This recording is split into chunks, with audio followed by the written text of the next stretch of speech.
All right. So, you know, I think we all have this picture in our heads when we think about air travel. Right. It's like the crowded terminals, Yeah. and those endless security lines. Yeah. Yeah. But what we don't often think about is like the incredibly complex system Right. that's actually keeping those planes safely separated once they're up in the air, especially around these super busy airports.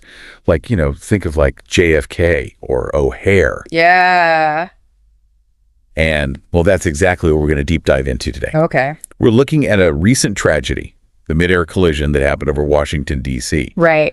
So to do this, we've got a bunch of different sources we're going to pull from. Okay. Got news reports, some eyewitness accounts, and even some expert analysis Gotcha. to really try to help us all understand, Yeah. how something like this could even happen Yeah. in what should be such a, tightly controlled environment. Yeah. It's a tough one. It is a tough one. It really is. And it kind of, it just rattles you a little bit, right? When you think about it. Oh, absolutely. I mean, it just really highlights that even in these spaces where you have this incredibly precise management of aircraft, those accidents can still happen. Yeah. It's a sobering thought for sure. For sure. Yeah. So let's set the scene a little bit. Okay. It was a seemingly normal evening Right. in D.C., our nation's capital. Uh-huh. An American Airlines regional jet, totally full of passengers, was just minutes away from landing at Reagan National. Okay.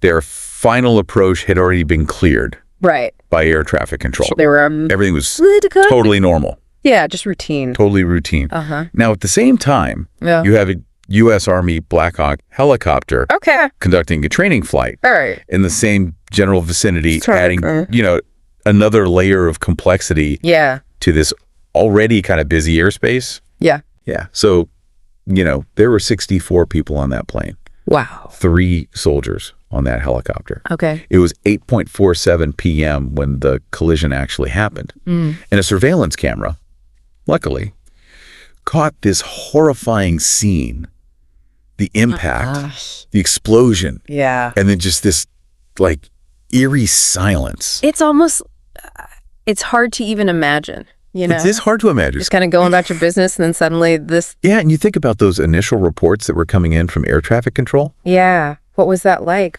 They really highlight the chaos and the disbelief, don't they? Oh, absolutely. You can hear it, in their Right. voices, those frantic voices describing this, like fireball and the planes hitting the river and then just nothing, It's just like a chilling reminder of how quickly things can change. It's a snap of the fingers kind of situation. Exactly, yeah. And it's just like, oh my God. Right. So then think about the rescuers, right? Okay. Who are now responding to this. Right. It's already a tough situation just in general. Yeah. I mean, the Potomac River is notoriously difficult to navigate, even on a good day. Really? Yeah, I mean, the currents are really unpredictable. Oh, wow. So then, you factor in that it's now dark, Oh, God. the water is freezing, Yeah. and the wreckage is scattered all over the place. Oh, man. It's just adding insult to injury. It's layers upon layers of difficulty. Yeah. So over 300 responders were involved in that search effort. Oh, wow. That's a massive It's massive. response. They're battling these treacherous currents, despeately searching for any sign of life, right. any survivors. It's got to be, just the scale of that operation I know. and the emotional toll it must have taken on everyone involved. It's just unimaginable, isn't It it? really is, yeah. So sadly, they found the aircraft. Yep. It was broken apart. It was in shallow water.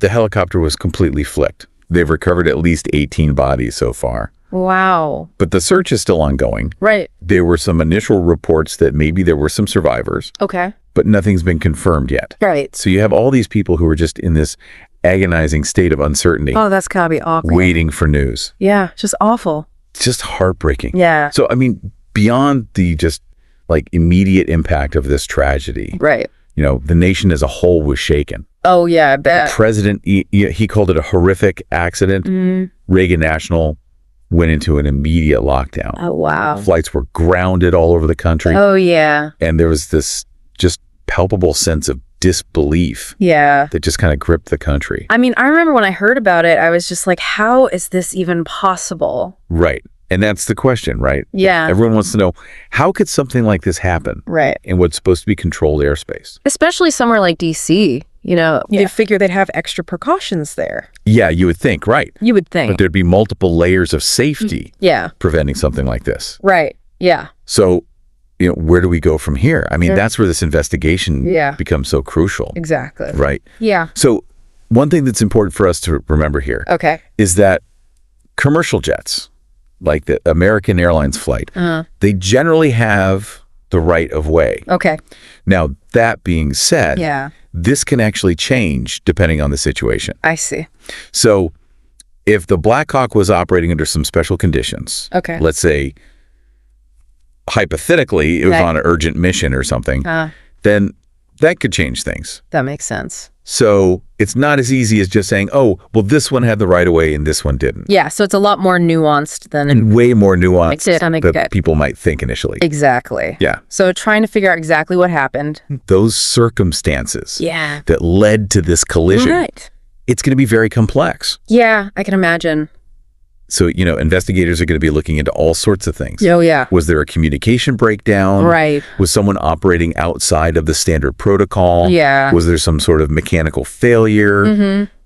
All of these questions are going to be part of this investigation. Yeah, you got to kind of rule everything out. Got to rule it all out. Until you find that one thing. Right. Yeah. So, I mean, this event really highlights, doesn't it, the need for these super robust... Oh, yeah. Absolutely. Communication and safety protocols, especially in these really high traffic areas. Especially somewhere as busy as DC, Exactly. Yeah, I sense. So, it makes you think, right, about all those near misses. Oh, yeah. That we hear about every now and then, the ones that, don't make the headlines. Right, they don't make the news. They don't make the news. Yeah. But how often are pilots having to make these split-second decisions to avoid disaster? Yeah, you never really hear about that, do you? You don't. And this tragedy... Yeah. It really underscores, doesn't it, the critical importance of air traffic control. Right. And that constant vigilance that's required. Yeah.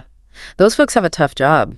They do have a tough job. Yeah. Just to keep our skies safe. Right. And to keep all of us safe while we're traveling. It's amazing. It is. When you think about it, it's mind-boggling. It really is. Yeah. So, this deep dive has really been... It's been pretty heavy, hasn't it? It has been heavy. Yeah. It's a stark reminder, of just the fragility of life, right? Right. And just the importance of constantly, reevaluating and improving those systems that we have. Totally. Even the ones that we think are really sophisticated, like air traffic control. Yeah, because you just never know, right? You never know. Yeah. And so it just makes you wonder, right? Yeah. What kind of changes might actually come from this whole investigation, and how can we ensure that something like this never happens again? Yeah, that's the big question. That's the big question. It is. And you know what? I think that's something that we all need to be thinking about. I agree. Not just, the experts, not just the investigators, but all of us. Right. We all have a stake in this. We all have a stake in this. Yeah, absolutely. Because at the end of the day, we all want to be safe when we travel. Of course. And so, it's up to us to really push for those changes to make sure that that happens. I agree. And so I think that's something we should all really take away from this. For sure. It's not just about this one incident. Right. It's about the bigger picture. Yeah, it's about preventing future tragedies. Exactly. Yeah. So let's all do our part. Let's ask those tough questions. Let's demand accountability. Right. And let's work together to make sure that our skies are as safe as they can possibly be. I'm with you on that. All right. Well, that's our deep dive for today. Wow. That was intense. It was intense. But really important. Super important. Yeah. And, I hope everyone listening out there, takes something away from this. Yeah, me too. And, maybe does a little bit of research on their own to see what they can do to help make a difference. Absolutely.